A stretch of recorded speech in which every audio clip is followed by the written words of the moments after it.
വിശ്വാസം പഠിപ്പിക്കണം. മനസ്സിലായോ? അല്ല, പിള്ളേർക്ക് മൊബൈൽ മേടിച്ചു കൊടുത്ത്, ലാപ്ടോപ്പും മേടിച്ചു കൊടുത്ത്, ഉള്ള ഉത്തപ്പടാക്ഷന്റെ എല്ലാം മേടിച്ചു കൊടുത്തിട്ട് ഇവനെല്ലാം അറിയാം പാസ്റ്ററെ, പിന്നെ ഇങ്ങനെ ഇരിക്കുന്നേ ഉള്ളു, ഇവന് അവനെല്ലാം അറിയാം. അത് അത്ര പറഞ്ഞ് ഞാനിക്ക് വിടുക. നമ്മളൊക്കെ കൊച്ചുങ്ങളാണ് ചിമിട് പോലിരിക്കുന്നത്. അറിയാം. മൊബൈലൊക്കെ കയ്യിലോട്ട് കൊടുത്ത് അതങ്ങനെ അടിച്ച് നമുക്ക് ഓളെടുക്കുമ്പോൾ തന്നെ തെറ്റിപ്പോകും. പിള്ളേരെ വിശ്വാസം പഠിപ്പിക്കണം. ഞാൻ അമ്മമാരെ കൊള്ളുന്ന ഒരു കാര്യം പറഞ്ഞ ഭാഗമിടാം. എല്ലായിടത്തും പറയാൻ അവരോട് പറയും, കൊച്ചു പിള്ളേരുടെ എല്ലാ ചിത്താന്തത്തിനും തുള്ളരുത്. പിള്ളേരുടെ വൈരാഗ്യം ഉണ്ടാകണമെന്നല്ല.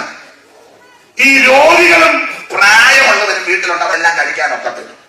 അതല്ല എങ്കിൽ വീട്ടിലൊരു ഭക്ഷണം ഉണ്ടാക്കിയാൽ കഴിക്കാൻ ശീലിപ്പിക്കണം. ഇന്നലെ അമ്മാമ്മ ഉപദേശം പറഞ്ഞു കൊടുത്ത് എനിക്ക് ഇഷ്ടപ്പെട്ടു. ഇന്നലെ പറഞ്ഞില്ല, കുഞ്ഞിനെ കൊടുത്ത് എല്ലാം കൊടുത്ത് ശീലിപ്പിക്കണം. അതാ എന്റെ കർമ്മം. ഇത് ചുമ്മാ സഭയിൽ വന്ന് ഉമ്മ ഗീർവാണം അടിക്കും. ഇഷ്ടം 10 ദിവസം പട്ടെടുക്കിട്ട് അവൻ പുള്ളിക്കോട്ട് തരാൻ പറയും. എന്ത് നിന്നെ വേണം കഴിച്ചു തിന്നെ, ചുമ്മാ ബീപ്പൊന്ന് വളർത്തിയാക്കരുത്. എന്ത് കൊച്ചിലെ ചിക്കൻ കണ്ട ആൾക്കാരാ, മട്ടൻ മാത്രം കൊച്ചിലെ ആണോ ഉള്ള കപ്പപ്പൊടി വെച്ചിന്റെ ഉപ്പാട് പണ്ട് കരണം കൊട്ടി ഉടച്ചതിന്റെ ചെറിയ നേറി പറഞ്ഞു ഓടി പരക്കിട്ട് നടന്ന നീയാ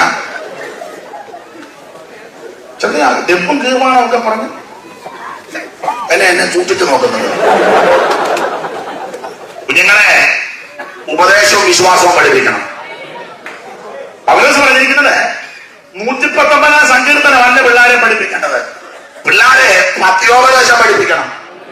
സങ്കീർത്തനം 119 തെറ്റല്ല, നല്ലതാ, പഠിക്കാൻ കഴിവട്ടെ, പഠിക്കട്ടെ. പക്ഷെ അതിലുപരി പത്യോപദേശം പിള്ളേരെ പഠിപ്പിക്കണം.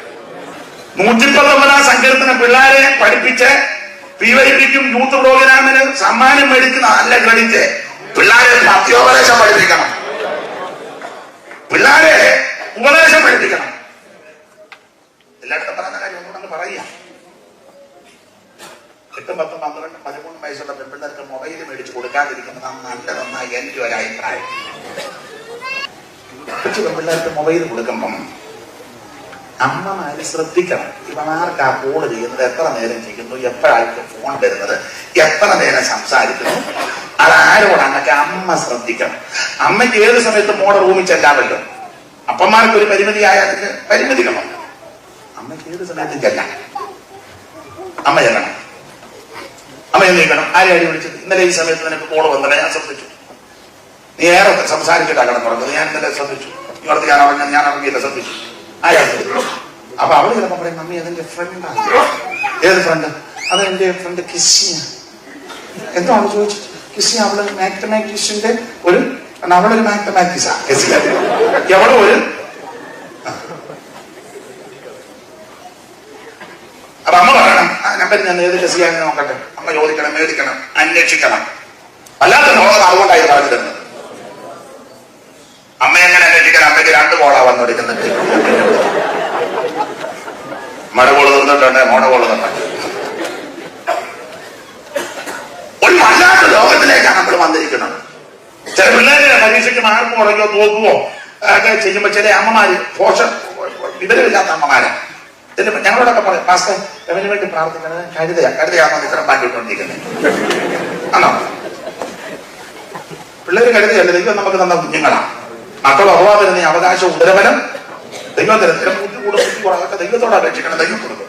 പിള്ളേരെ കരുതെന്നും ആവശ്യമില്ലാത്തൊന്നും പിള്ളേരെ വിളിക്കരുത്. നമ്മുടെ മാർക്കൂടൊന്ന് പറഞ്ഞേക്കണം. നമുക്ക് ഈ പ്രായത്തിൽ കിട്ടിയ മാർക്കൂടെ പിള്ളേർക്കായിരിക്കും നല്ലത്. സ്തോത്രം. ദൈവം നമുക്ക് തന്ന തലമുറയല്ലേ. നമുക്കറിയത്തില്ല കർത്താവ് വരാൻ താമസിച്ചായി തലമുറയൊക്കെ എങ്ങനെ ആകുമെന്ന്. ആർക്കും പറയാനൊക്കത്തില്ല. ദൈവത്തിന് വിലയെ പറ്റിയൊക്കെ പദ്ധതിയുണ്ട്. ദൈവമാണോ നിനക്ക് സന്തതിയെ തന്നത്, അങ്ങനെ ഉയർത്തുവാൻ ദൈവം വിശ്വസ്തനാണ്. പിന്നെ ഞാൻ മിക്കടുത്ത് പറയും, പിള്ളേർക്ക് ശിക്ഷ കൊടുക്കേണ്ട സമയത്ത് ശിക്ഷിച്ച് വേണം. പിള്ളേരെ അടിയുടെ ഫോഴ്സ് വരെ സംബന്ധിച്ച് പറഞ്ഞു ന്യായത്തിലേക്കാണ് അടി വെച്ചേക്കുന്നത്. അപ്പൊ പിന്നെ പുതിയ കണ്ടുപിടുത്തവും പുതിയ നിയമങ്ങളും ഒക്കെ പിള്ളേരെ അടിക്കരുത്. ചുമ്മാ പിള്ളേരെ തല്ലുകയും ചെയ്യരുത്. തെറ്റാന്നവരെ പറഞ്ഞ് ബോധ്യപ്പെടുത്തി ആ തെറ്റിനെ ശിക്ഷിക്കുന്നത് ക്രൂരമായ ശിക്ഷയല്ല, മാന്യമായ നടപടിക്രമം. പിള്ളേരെ അടിക്കണം. ഇപ്പൊ പറഞ്ഞ പിള്ളേരെ നമുക്ക് മാനസികമായിട്ട് അങ്ങനെയാണെങ്കിൽ എനിക്കില്ലേ വേണ്ടത്. ഞാൻ നമ്മുടെ വീട്ടിലാണ് താമസിക്കാൻ, എനിക്ക് മാനസികമായിട്ട് എന്തെങ്കിലും പ്രയാസമുണ്ടായിട്ട് ഉണ്ടെങ്കിൽ ഇപ്പൊ പറയണം, സത്യം പറയണം, ഉണ്ട് ഇപ്പൊ പറയണം. പാസ്റ്റൊക്കെ ഇടയ്ക്ക് ഒരു ചെറിയ പ്രശ്നം പോലെ ഉണ്ട്, ഇപ്പൊ പറയണം, പറ. അതെനിക്കറിയണം.